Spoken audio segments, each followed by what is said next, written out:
Hello.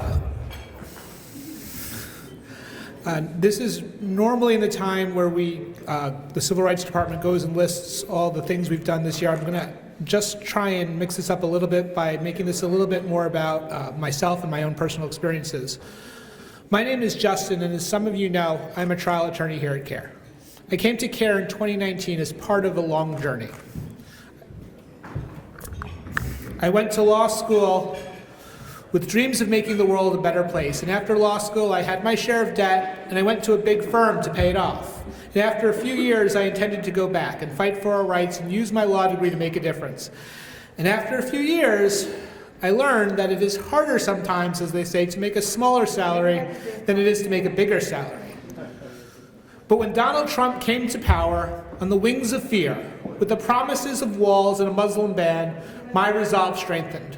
I began volunteering my free time with the ACLU, and when I heard of an opening here at CAIR, at a fraction of the salary I was making then, I took it. My brothers and sisters, it has been a journey. A lot of people leave private practice because of the promise of lesser hours and a better lifestyle. And let me tell you, I have not seen any of that. But what I have seen is the real and lasting change that CAIR and the CAIR Legal Defense Fund has done. We have had our highs. We have obtained rulings written in the front pages of the New York Times declaring the watch list, a list of innocent Muslims born of fear that upends entire communities and has destroyed the freedom of so many of our brothers and sisters, unconstitutional. We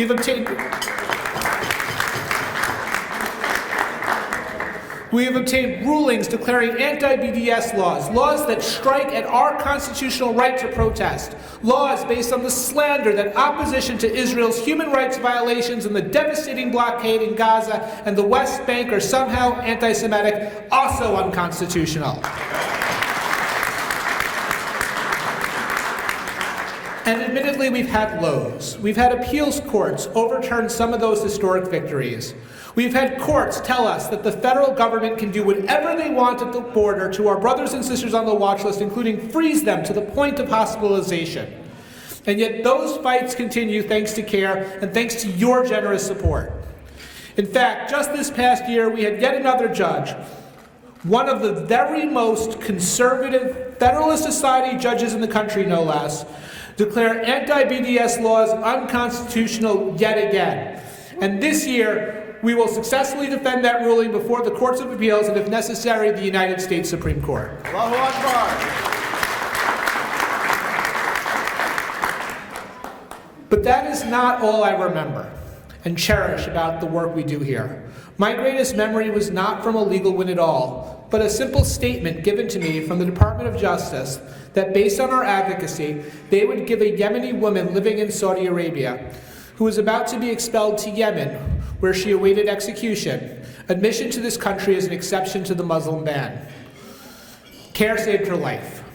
I'll remember the incarcerees every year that, whether by cajoling prisons or by filing lawsuits like the one we did this year during Ramadan against DeKalb County, Georgia, who we ensure get fed during Ramadan so that they can honor the fast and the 5 pillars of Islam. Takbir. Allahu Akbar. I remember the change our work does on the lives of our brothers and sisters, including the least fortunate of us, those of us who remain in cages. As some of you may know, and some of you may not, I am not myself Muslim. I am Jewish. In my religion, our holiest of holidays is called Yom Kippur. Yom Kippur is our Day of Atonement, and the Hebrew word for atonement or repentance is teshuvah.